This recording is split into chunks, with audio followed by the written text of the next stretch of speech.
Nasana yakatuka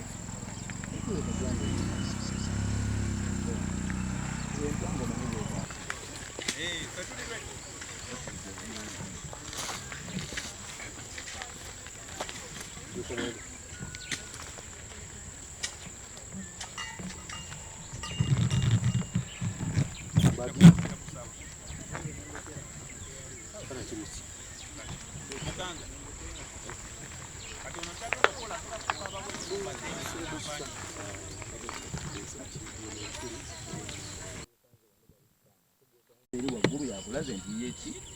ate agenza okulaba omusumba oyogera naye kati okyayagala musumba byakugambye tekikumala genda ozimbire okwo naye nga towaayo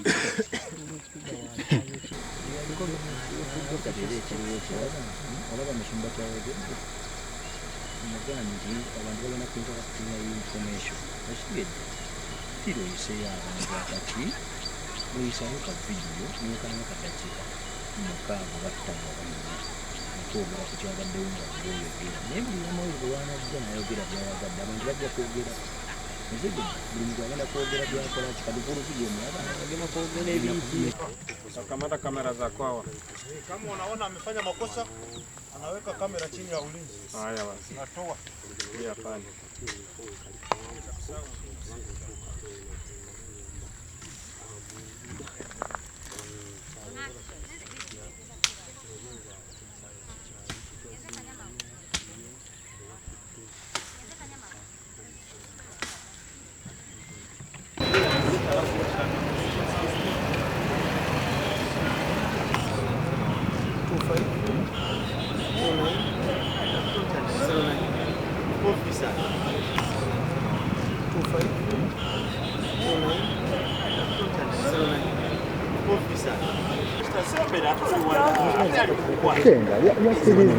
Yasikiriza tasobola kugera.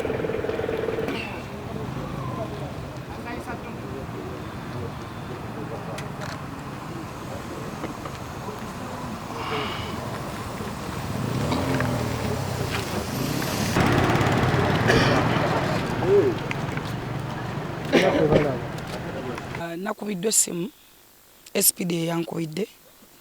nentandika okubira ku baana basinga nga tebanaba kutegeera nenkuba ku ssimu yankola kyadde nga takwata nenkubira omusumba Pastor Bujingo nga naye takwata naye olwokuba nti nno tulina security y'amaanyi information yatandise okutuuka okuva nafunye information okuva mu security wakati nga bagamba nti omusumba Pastor akubiddwa amasasi era omuntu omu afiiriddewo saasobodde kutegeera muntu kyafudde wowe bakasabanga nti omuntu omu afiiriddewo nentandika okugawa abakozi banange betukwana bekusoloti after twasazeewo okugenda nakubidde SPD ne Ivan Kisakye tugende e Mulago gye babadde baddusizza omusumba Pastor Bujingo ne tutuukayo e Mulago ate nga security etekinze over emugyewo emongedde emutadde ewalala olw'ensonga nti kyategeerekiseeko nti omutemu oba yadde yasigadde amugoberera oluvannyuma lw'okumanya nti si gwakubye. So okusooka neebaza Katonda olw'obulamu bw'omusumba Pastor Bujingo n'amaanyi ga Katonda because Bible egamba nti Katonda bw'atakuuma n'abakuumi bakuumira bwereere. Tulabyeko abantu bangi abalina neziridika abalina security naye nga bafudde mu nfa ey'ennyamiza oba eyina ebibuuzo bingi. Kyanaku nnyo nti kyakwennyamira nnyo era kyanaku nnyo nti gavumenti oba security y'eggwanga ekyalemeddwa okufaayo ennyo okumanya nti emundu zino eziri mu bantu ezikuba abantu zivaawa because there are many people abaze bakubibwa amasasi nimbetwalanga ebyokusaaga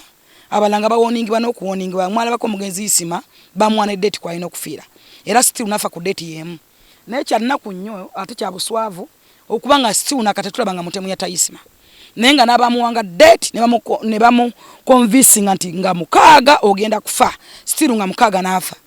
bwe bali pages zikyaliko bantu bana Uganda naye government tekoze kimala kulaba nti evaayo okukwata abantu abo n'okubalaga eggwanga ate abamu abakwatibwa tebalagibwa ggwanga abantu ne basigala nga balina ebibuuzo nga answers ntono. Maybe bandi badde bafuna answers nti omutemba mukute ne bamulaga abantu ono yatagundi oba n'ayogera. Maybe nabo ne bakangavulwa. Abamu bateebwa. Abala babeera mu baba bakolako mbasavingako ne bakyusa bukyusa. So kyannaku nnyo government okubanga tesobodde ba security. Kino kiri eri security tekoze kimala. Kubanga botunya omusumba Lozias Bujingo n'abantu bameka bwetutunya ba investor beggwanga Uganda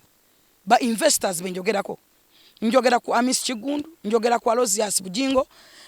njogera nga ku Kin abasabudde kwegamba abantu abasobola okustandinga njogera ku Freeman omuntu asobola okukozesa abavubuka abasukka mu 3-5 bavubuka bina those are like investors lwakwa mamutu nulira abayindi atabajjo tonyonyonto babazungu ne twogera ku ba investors beggwanga Uganda. Bujingo right now ayina abakozi abasukka mu 5 mu 1000 okusinza ayina radio mukag ayina TV ate ne Canaan. Bujingo okubeera Canaan lunaku lwabadde Canaan nti government efuna omusolo okuva ku mazzi ku peni ku kitabo ku lupapula you get me n'abakolayo ne basobola okufeedinga abaana baabwe oba baba batute ebintu ebyokulya okufumba emmere bla bla whatever and what filimbi biki bidemere mu bimanyi nti ogenda ku kyacho bane peni olupapula osobola okugula Bible osobola okugulayo mu bimanyi ebyo abantu nga baba tebali sechuwa kimala tufune ebibuzo bingi ne answers ntono ekyacho nsobola okwongerako nti there are many people's rumors abantu bagamba nti mbu government etta abantu. Bujingo kinajjukirwa kiri mu record nti muwagizi wa government the best supporter ateri antama aina confidence ayiwagira government eri mu buyinza. Government yesobola okwekubira Bujingo ani yabadde ayagala okutta Bujingo. You get me? Because Bujingo supporter wa government eri mu buyinza ate the best one a supporting a government eri mu buyinza bwaba lumbiddwa bwato esimu yange nakate nazikire vuddeko mu buli mukulu mu kitongola akuba banks zikuba companies zikuba buli kimu zistandinga ne Bujingo. Kale n'olwekyo nti tuyina ebibuuzo bingi ansa ntono tusaba security eyongeremu amaanyi okutulaga abatemu kubanga ebintu bino bizze bibeerawo nga mbitwalanga ebyokusaaga ekyo tukivaako twajjirwa kintu kye bayita social media nabagamba nti common sense is not a common ekintu ekyo nkikozesa nnyo naye mukibuusa amaaso but common sense is not a common. Abantu bangi bali ku social media boogera negativity ku Bujingo. I don't know why simanyi omuntu okuvaayo noyogera nokosa notekawo energy ya negativity tulindemu because omusumba Lozias Bujingo takaka muntu gena mu church that is one takaka kuwaayo kiweewaayo takusiba wera yagamba wenkusabira emyaka eja nga tokyusa life please gena mu church endala oba gende walala. Tulina yewa tulina mayumba makage embera gyalimu yafunye biwundu oba bisago muno fetu abamuneko tumulabyeko kubanga doctor bamukozeko emulago ne bamujjawo security ne mujjawo ne yongera mukolako ennyo ne bamuwa specialist doctors era namwe ndoza mbalabyeko ababasodo babuzaako aliko ba specialist doctors ne biwundu tubirabeko byamaanyi naye ate jjukira nti yafiiriddwa mukozi munnaffe omukadde w'ekkanisa omuntu gwabadde asinga okubeera naye oba abamu ku babeera nabo so kimukakatako kubanga ye yingini ye maama ye taata ye mukadde waffe kimukakatako okubeerawo okumanya tuwerekedde tutono yatuvudde ku maaso n'olwekyo ba doctors bamamuwadde najja nabo wane waka era tuli mu nteekateeka eziwerekera muganda waffe Uncle Richard n'olwekyo omusumba Lozias Bujingo mukama yamuwonyezza nebaza Katonda olwekyo ya savings obulamu bw'omusumba Lozias Bujingo mulamu ali safe ali okay ate ali strong naye njagala okujjawo oluvuvumo negativity eri ku social media banji muvuddeyo ne mwogera twabamanyira nti mumubise ne kabaka Ssaabasajja Kabaka Mulamba mwamubikako simanyi lwaki government oba UCC etunuulidde emikutu just emikutu egitasaswa na misolo giryawo okuddayo kuvoola abantu n'okunafuyanga abantu n'okubika abantu abalamu ate abantu abamanyi mu ggwanga betandikirako nga Ssaabasajja president w'eggwanga amatube batonga Lozias Bujingo ekyokulala ffe twakula tetusanyukira muntu abafudde kubanga ku kyalo ne kwafangako omuntu nga mbadde mwewalana nga at least ogamba gundi yafudde era enough shock gyofuna n'ogamba kanebuulirire omuntu afudde naye right now omwana adda ku social media nakuba gudi kude nakuba embutu nasanyuka nnyo kubanga ali mu Saudi Arabia ali Qatar ali Oman ali Dubai ne mwerabira nti mwina bazadde bamwe wano obwana bamwe buli wano mukoma wano nga mukonzibye no konziba nanunde laptop oyina n'amambuluga wenna oweddewo emimwa gimyuse oyulise ebirwadde bikulidde natunuulidde ono muvubuka omulala oba yana ali Dubai Timo what are you talking about? What are you talking? Wano bakugamba nti go setting oluko lwa tayisima wadduka ne ngamba todduka tosobola kuba mu luko lwa seyisima enzuka naye nga okimanyi bulungi kati nawe wali mu luko lwa tayisima kubanga munjukira bulungi nnyo go wasembayo kubira isima esimu ne batandika okutrackinga n'okunoonya n'odduka ne Dubai bali bakunona ne batuucha sakyo ntujinyonyo ntogana nayo nga tolina kyoliwa nothing but gobovaye n'osanyuka okubwa kwabo jinga amasasi okola kinga tonasanyuka who are you nawe go bagambye okutemula omuntu njagala mbategeze mwenna abandaba nti okufa teeka kirayi maxi obulamu kubeera kufa buli ekizalwa kimani kikola ki the end of life buli kiramu kirina okufa kina date yakyo climax y'obulamu kufa end of life kufa buli muntu ali ku nsi ene agenda kufa opposition y'obulamu kufa ene nsebaddewe ebiro kyovola batayeyongerako nga ate bunaku bazaala abantu era abantu bafa wala ekonge ensi yegaziwa because baddewe ebiro olowooza jajja wamumanya yafa nawe ogenda kufa still you know naye omuntu muleka afe bakutumye okutta omuntu soko olabe nti bangambe kukuba Bujingo amasasi naye how many peoples abagenda okuyayana abagenda okukaaba abagenda okusaasaana tulina batonizikana nlande ogambe nti abantu abali mukana ni bagenda kusigala nga bastanize weya ye bagenda kubudibwa batya ati siwe kwe mutima ogambe Bible yogera mu ngere gamba nti omuntu omulungi alekera abaana be ebyobusika kati gwe omuntu omubi abaana bo balekedde ki yensonga lwaki olaba nti abantu bali ku munsi nga babungeeta bazungana n'omukola ne business nga n'omwaka wumbi kafa nga n'omukola business ya binyobo efa nga ne wa musembeza bamuwasiza lwa kutomera lwogule motoka lwefuna accident because omuntu omulungi alekera abaana be byobusika tulina omukisa gwa jjajja ffe Abraham Isaac ne Yakobo kati gwe omuntu omubi abaana bo balekedde biki abantu balina ebibye ebisikire balina ebibye ebikolime ebibakutte ne muzaala obwana ne busigala nga buyayana ku nsi mwenenye mu dderi Yesu mulokoke kubanga towatonda muntu totta muntu abantu abamu tetusobola kusala nkoko naye wofunina amaanyi agakuba omuntu esasi n'omutta omuntu gw'otatonda muleke kuba alina date ye buli muntu kuno ku nsi agenda kufa buli muntu kuno ku nsi alinako date ye y'okuvaako ate wayanaku nnyo betuyayaniyo ebisinga omu tewali kyetugenda genda nakyo tewali kyogenda nobeera mukaga bajjagula kese nnungi ennyo neoba ovuga Land Cruiser oba ama togenda genda nayo Montana nolwekyo leave people muleke abantu babeere be balina okubeera kola bibyo lwaki osanyuka gundi afudde gundi bamukubye amasasi mwemuyina can you imagine osobola postinga nnyo ku page yo natambula natrendinga olwakulwalero munaba ne weather kyuse lwa Bujingo muva Kampala mwenna mutusanje na mayumba lwaki muva Kampala there are many people abale Kampala emiyoni z'abantu muvuze paka na mayumba why lwa Bujingo income ya gwanga Bujingo obotegede kyenjagala okulaga asati ya gwanga family zimuli yako abana baffe batusasula omusala ne bali emmere ne bamusabira bakadde baffe bamusabira bakadde baffe bakabya amaziga nga tonna bakumutta abantu abamaziga ago galiva ku family y'abaana bo soka we counseling we kawebuulirire leave people to be sometimes omuzungu agamba nti play kwoli ongamba ki gwevaako mumukyaliko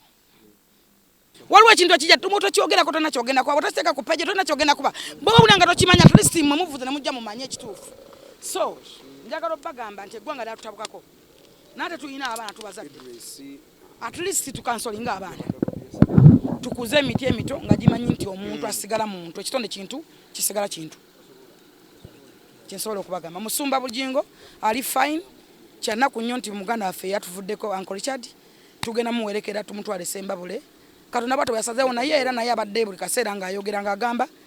era essala gy'abadde asaba baddemu nti Musumba okufa wakirinze enfa ne wereba asasinze neetekayo era afudde essala yetuukiridde nga era akyogera lwatu ne mukyala we mugumu nnyera agambe nti afiiridde kyabadde akolera yagamba Musumba okumukuba amasasi wakiri bagakubanze kubanga Musumba mumulaba nti ebintu bingi Musumba bino birobye Bujingo bino biro bya Bujingo Bible yogera ku biro n'ebiro bino biro bya Bujingo enjiri gyabulira eri kubavubuka eri ku bantu yalite ate Bujingo teyeri antama kuba wabangi na kyawagira togenda kumunyigiriza mumukubi aganyo gwa ku social media mulumbye TV ne mugikunamira ne mutwala padi nebisaniko eganyo kugwa yakanyini mukubi Susan aganyo kumukyawa mukubye chache eganyo kugwamu endiga bule mukube endiga zeyongerayo omuntu agenda watafuna ekitwala abantu abo ku Canal Land kubanga bali receiving blessings bakyuse obulamu bwabwe bukyuse psychologically financially mentally bagagawadde kyekitwale Canaan tewali muntu abeera watafuna era bawaayo ku ekyo kye bayina Bujingo gamba nti njagala kwata sene mbu yakoze stanti sende za Canaan Bujingo abayagala sende zo waliwo endiga so mugamba tozikozesa ogwo bwe mumukuba mulaba agwa oba beyongera bungi tunulya church zona zirage ekyade ku Saturday fast laga njagala jo church de amene churches zijeyo comparing so Bujingo ali strong enough ate Katonda yamuwa favor because ali mu birobye buli kintu kiba n'ebiro buli season eberaka abantu bayo mukimanyi mu music industry kazibere sections za TV kagabere mawulire news buli kaseera buli muntu abera mu birobye Bujingo ali mu birobye Katonda kyatonda kimere mpawali kisanyawo mumuleka abere mu birobye Bible yogera ku bibiro n'ebiro bya Daudi ba Solomon bazala ba Isaac ne Mateva baberawo byo n'ebiro byatuka ne bigwa ba Yobu ebiro byabo byatuka ne bikola ki Bujingo ali mu birobye so nze ndowooza nti twagala eggwanga laffe twagane bana Uganda tukuze ensi yaffe kyekisinga obukulu kalisa twabaddawo n'atulwaddewo n'emikwano gyaffe twaldewo ne kamiitingi kafaawe saawa ezo tusituka okujja okulaba ki ekibadde gaavuza amasasi agasukka mu 10 gabadde mangi gaavuza amasasi agasukka mu 10 kubanga n'omuntu gyo omukuddukaano yagezezaako okukuba amasasi mu bbanga gumbulula bagezaako okusembera mu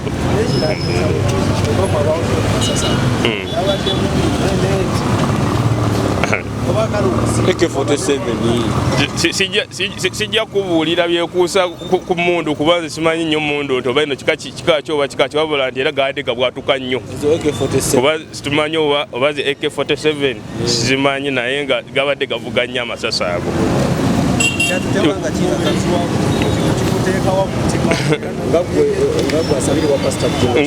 nganza asabire wa Pastor Bujingo kyenyinza okubaga nti era abantu beyongera okujjayo omuzi wakayina amafuta mangi kubanga taba kubanga badde asinza Mukama badde yandibadde saa zino zembuyaga ezikaze engoye okulabanga oli agira mu kaseera kadde amusuubiriramu n'atamusanga wate n'akubamu wala kitegeeza omusajja amafuta gakola oyo Katonda abakola weewuunya okuba nti mu nnaku z'omwezi 2 mwebadde agendedde ng'omwaka abadde agumazeeko naye ng'adde okutandika mu bagenda omusanyizaawo wabula kino nkizeeri gavumenti batwongeremu obukuumi toyinza kugamba nti abantu nga bayinza okubulawo kamera wano ate wabeerawo obumenyi bw'amateeka mungi basikirawo amasimu bayolerawo abantu baddi abakuba abantu ennyondo wano eri eno bawalakata wano waliwo obumenyi bw'amateeka bungi nnyo kino ekyokutta ekyokuba abanyanze Joseph Sebu ali mutuuze wa wano ku Namuŋŋoona bawalakata esaawa zabadde nga 3 n'eddakiika nga 49 wazigenda owera saawa 4 ogw'ekiro Musumba Bujingo abadde aviira waggulu eno kukola pulogulaamu ye ey'emisingi waggulu eno Erungujja akozesa nnyo oluguudo luno abadde akkirira ng'omuseddekeza amutegedde wansi wano ka junction awo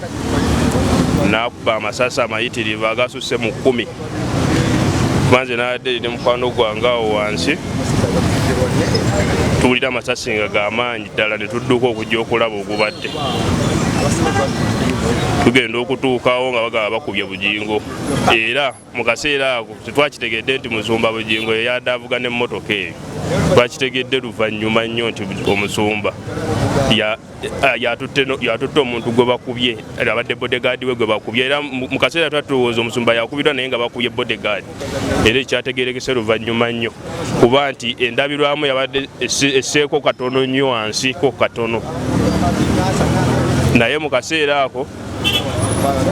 musumba n'agenda yabadde agagala tomera omuntu oyo awo ampuseye endene eri awo, emmotoka neebuuka n'agikuba negwa wali mu luguudo, kwe kulaba nga badduka ogenda paka Mulago oli gye yafiiridde. Ye omuseddeekezi yaddusakkirira eyo bawalakata, naye nga yabadde tali ku pikipiki, era yaddusa kwezaako okuba amasasi mu bbanga, naye nga amasasi gaavuza agasukka mu 10.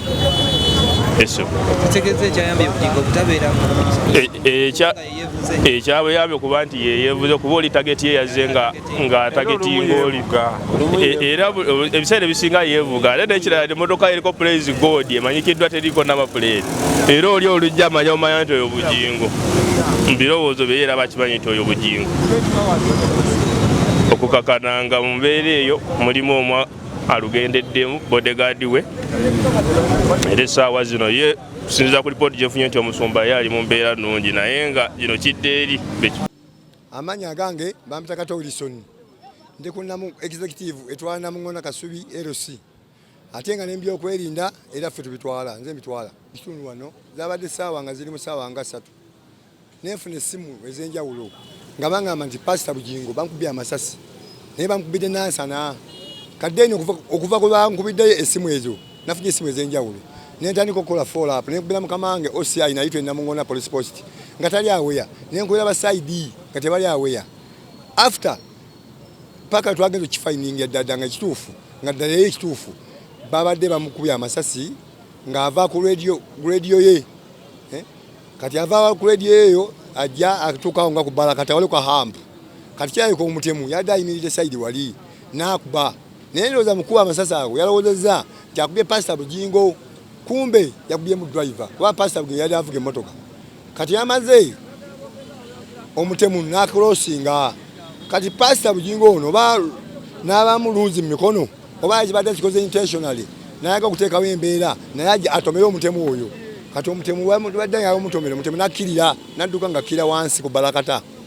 Kati after Pastor Bujingo yaziwese emmotoka n'avaayo n'akomawo n'atwala omulwadde omwoyo gwe bakubye eMulago, gwe bakubye amasasi n'amutwala eMulago.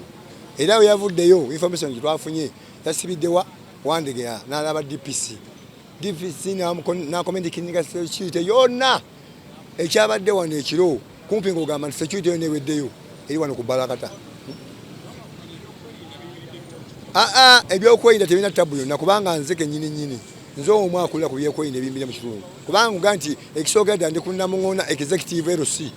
Namuŋŋona Kasubi executive LC, era ebyokwerinda ffe tubirimu ffe nnyini. Ebyokwerinda byali bibi nnyo emabega eri nga bano abaana abanyakula obusimu, naye twateekawo embeera yonna ne tubagamba nti oba balemeddwa poliisi uniform ya poliisi n'emmundu, ne tuteekawo embeera ey'okwambala ebiteeteeyi, ey'okuteeka wiigi ku mutwe, ey'okwambala bolding, paka embeera bwe twagimalawo.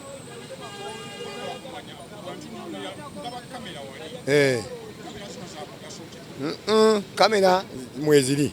naye kyendabyemu waliwo obunafu obwakolebwa kubanga eno junction weetagawo kamera. Ate singa abaddewo kamera wano yabadde tuyamba kubanga distance kamera eri wala yehomwaka gwe tulabe kati gavumenti wano erina okuteekawo kamera. Yes, kubanga waliwo junction wali kwerikirira waliwo eriddeeri embeera kati bwebanga etandise kubaawo etyo ena time tujja kugisuubira kubanga police post eyo eriko ka distance si kanene, naye kati webanga waliwo incident bagenda okujja nga yakyawedde dda, so kamera webanga yabaddewo awo. Era omukisa gwe tulina waliwo wansi awo waliwo abaami abawoloding kamera, badde ne kamera era bagenda okuyambako security kubanga abakulu bonna World Camp bonna bazina bagendayoko ne bagamba bagenda bawa akantu ako bakabera ki ekyabaddewo. After nga maze okuba amaze okujja n'akrossinga awo naye ngera n'akuba amasasi nyoza kubigere kubigere ndoza nga apenyinga okoti ekubo awo ne wona futwa yide wano tubeera wano tuvude wano sanga mwatuukidde ku siini wano kiki wasoose okulaba mu kaseera mwatuukidde wano we twatuukidde wano nga tewali kintu ekyamazima ekyatuukidde ku siini ng'abasinga tebaliveeraweera bo nga bamanyi nti twatuukidde nga bagamba nti noki yabadde gundi zino zisubalu kati twatuukidde ku siini teteka okubuuzabuuza tyabadde basepasa bigofe byali bitya nti embeera netambula awo era nagenda nagala omutomeramu awo nakulosi nga wali nemundu ye poliisi yatuukidde mu kaseera poliisi kubanga nze waliwo kati saayi mukama tukola saayi yatwalawo nebyokwejina bana yasoose okunkubira nangamba defense waliwo gikonze olwere bukibuliwe kityo naye nange information nyesoze okufuna bangaye bankubidde nansana naye olwedde ku siini waali nangamba bakama bange bankubira yoli olwere ku masimu wali oli tibakama bankubira biki ndikonze afe ku siini wetuli nange kale nange mbadde kwewala naye kale nange kakole nafu nange kanyize ngagwe defense kino kitegeeza kino mu kitundu ekyamazima embeera eri wetandika okubeera kubanga embeera teri eri common kubanga Uganda yatuuka eri common abantu baba n'ebintu byabwe ne baga okusanya obulamu bwa bannaabwe naye nga kibi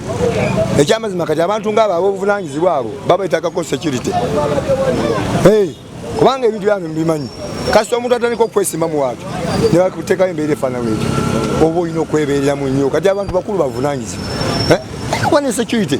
kiri very obviously kubanga kati omuntu ng'oyo mukulembeze babanga adde ava eno tajja kugamba nti tajja kutambula alina okukola emirimu gya ggwanga mwekyo kitegeeza nti bamusecurity emala eyo eba risiki kubanga omuntu akuloozaako waatu tajja kutereeza tatuula yes nagafunye ekiro zabadde essaawa 5 ez'ekiro nengezaako communicatinga n'ab'ebyokwerinda ab'enjawulo nga ffenna tutaŋŋana namuŋŋoona we watuufu netumala netufuna siini entuufu nti wano ku Kyabawalakata netugezaako okuliyakitingirawo netusobola okuba nga tutuukawo mu kifo so bwetyo embeera sofa bwe yabadde naye embeera yabadde ya bunkenke nnyo olunaku lw'eggulo era nnyongera okukubiriza abatuuze ku nsonga y'ebyokwerinda okusinziira ku mbeera eri mu ggwanga olaba kino kituuse ku musumba ate olwo ffe so mbadde nkubiriza abatuuze okubeera nga waliwo kamera waliwo security lights so maybe ndowooza bakama bange ab'ebyokwerinda abansingako bajja kugezaako kye basobola okuba nga tusobola okuzuula omutemi oyo omutuufu.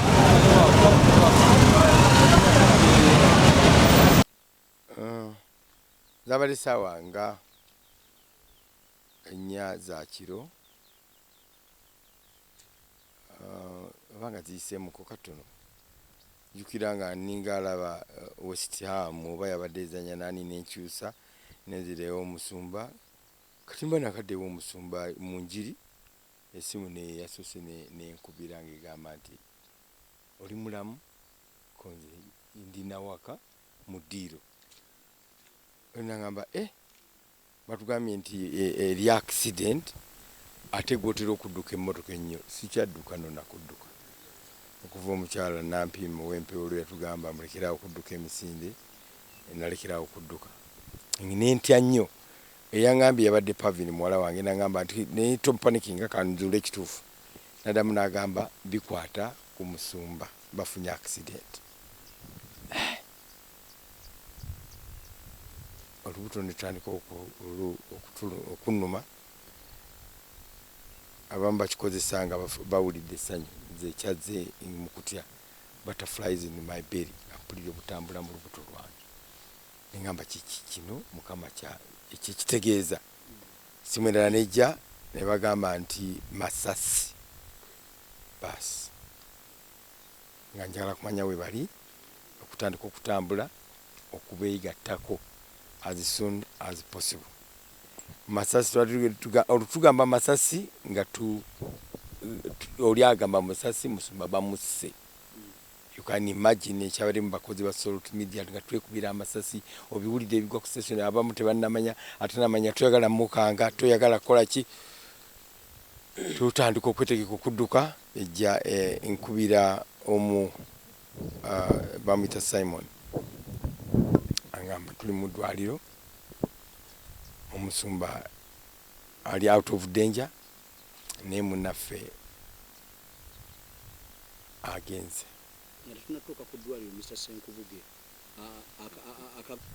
akabenje oli akugamba nti yamusanzeewo mpozi abebwebo mu kitundu.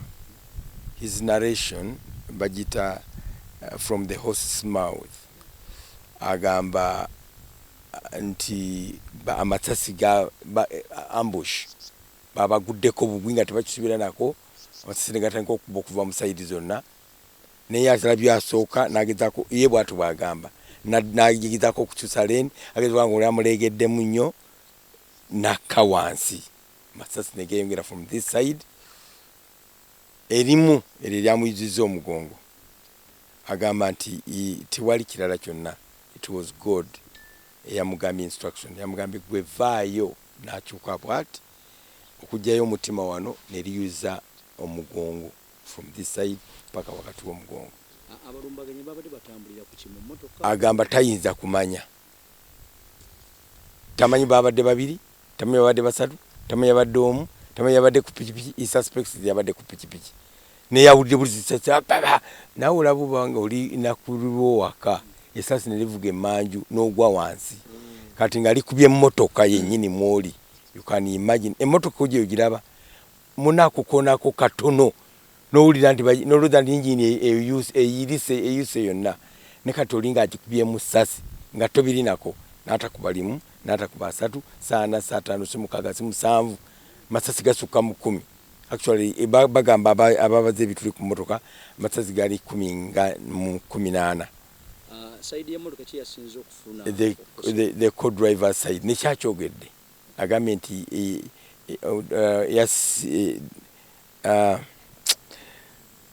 yasimbudde omwana yasimbudde muhumuza yakolezeza emmotoka nenamugamba nedda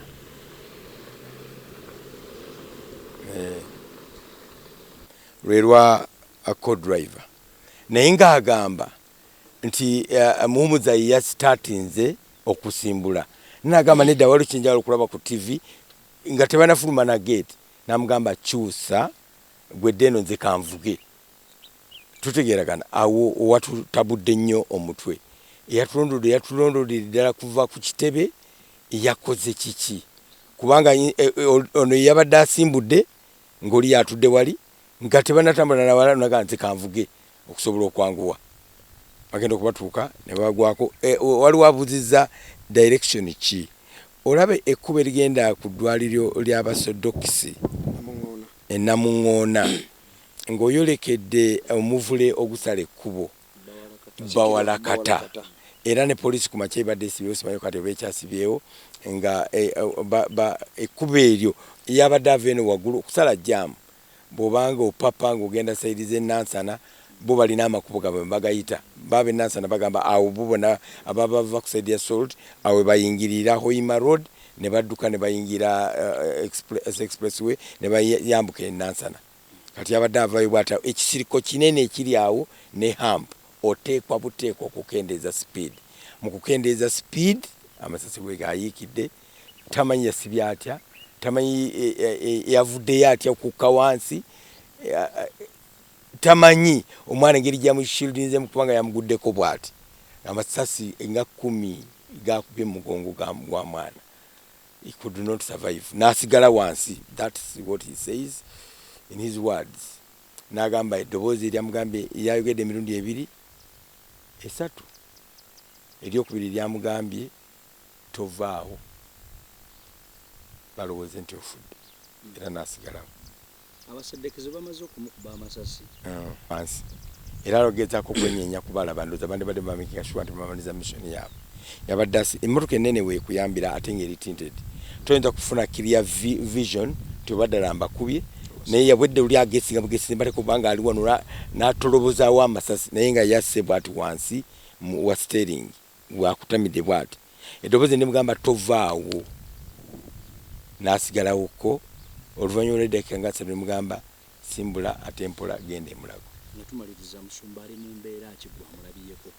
Agambye nti ekiwundu abasawo bamuganye eky'omugongo bamuganye kitunga nti bwe kiri kya ssasi kibeera mu dangerous ng'okitunzi kiba beta nga kisigadde kiri open ne bakijjanjaba ne kimala okusammuka ne bakawegezaako okukijjanjaba bamutwekako dressing abadokita bajja wano ne bannansi ne bamudressinga naye saati akyusa oluvannyuma ku mpepero lwa ssaawa emu eba gozi ng'eyiseemu omusaayi nga yeetaaga okukyusa esaati yebikiridde ali mu mbeera nnungi kubanga is a warrior, is a fighter, is a soldier era agamba nti ajja kubanga agenda maaso n'okuweereza Mukama amuwadde second chance. Omwana oli muwumuza atulumye nnyo abadde part of us staff member waffe tusaba naye Kanani tuweereza naye Busolo tubeera naye all the time okuba nti afudde mu bukambwe bwe buto omusajja w'ekisabu ekitso omusajja w'ekisabu atyo kyewunyisa abadde muto nnyo mulungi nnyo wa kisa nnyo mukyala we muto nnyo ate omwana muto nnyo nnyo nnyo ddala naye Mukama bw'atyo bwageze era yamanyi bakyakozereddwa bwe kityo ye Musumba agamba kimu tewali kirala kyonna agezaako kunnyonnyola nsonga zino Mukama yekka ye yamutaasizza. Patrick ye Richard Simon lintabudde erinnya Richard ye Richard ye lintabudde nga tansomita Patrick wali Patrick Muhumuza omu control kati wano gantabudde Richard Muhumuza. Richard Muhumuza yafudde mu bukambwe era ffenna tuwulira bubi nti yagenze bw'atyo. Aba House of Prayer Ministries International bali mu kuteekateeka waliwo Musumba bempulidde ng'akubira essimu nga bagamba temupapa kugenda mujje tutuule wamu wano tukole program bwegenda okubeera ey'okumwerekera. Mukama amuwe ekiwumulo eky'emirembe. Tulina kisanyu limu lyokka nti abadde abeera ng'aweereza Musumba kyokka nga mukwano gwe ddala nga yamukkiririza ddala ddala nga omusumba we. Ekisinga otutusanyusa afudde nga mulokole era tetulina kubuusabuusa tujja kumusisinkanayo ewa Mukama waffe Yesu Kristo. Mukama abampeera omukisa.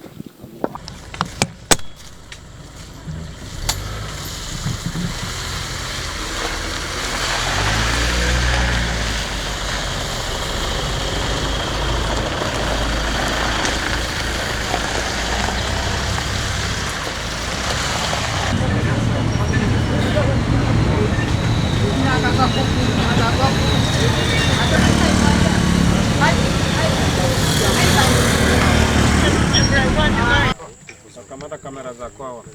Kama unaona amefanya makosa, anaweka kamera chini ya ulinzi. Haya basi. Natoa.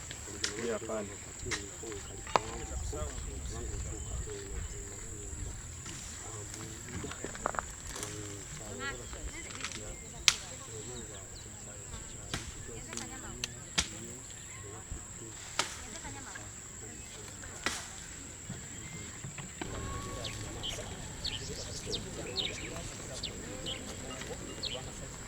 Gonde kumara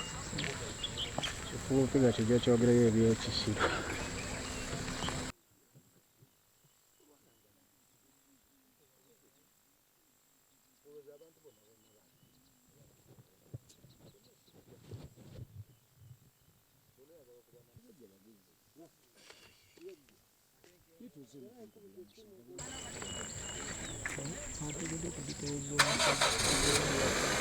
Yesterday, Richard.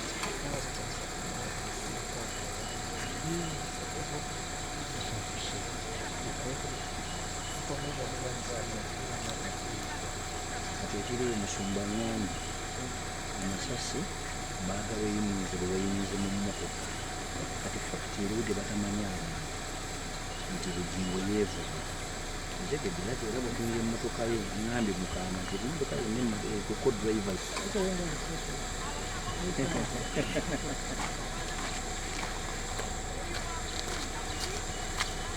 Kwebazizza mwana webale. Seko. Assalamu alaikum.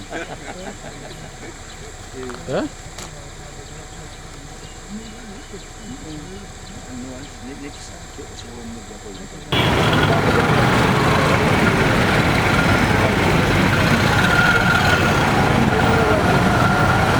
A'udhu billahi minash shaitanir rajim. Bismillahir rahmanir rahim. Assalamu alaikum wa rahmatullahi wa barakatuhu. Nze Haji Kaboggoza omusomi w'edduwa ntereza ensonga z'amaka ebyenfuna n'endwadde ezitategeerekeka. Haji Kaboggoza omusomi w'edduwa nsiŋŋaanibwa ekitigoma ku lw'ejjinja. Bw'obanga otuuse ekitigoma mu ttawuni ku siteegi osobola okuba ku nnamba z'essimu ezo z'olaba zitambula. Gwe wenna ali ewala oyinza okuyita ku mukutu gwaffe ogwa WhatsApp ku layini eyo eya MTN obudde bwonna mbeerako.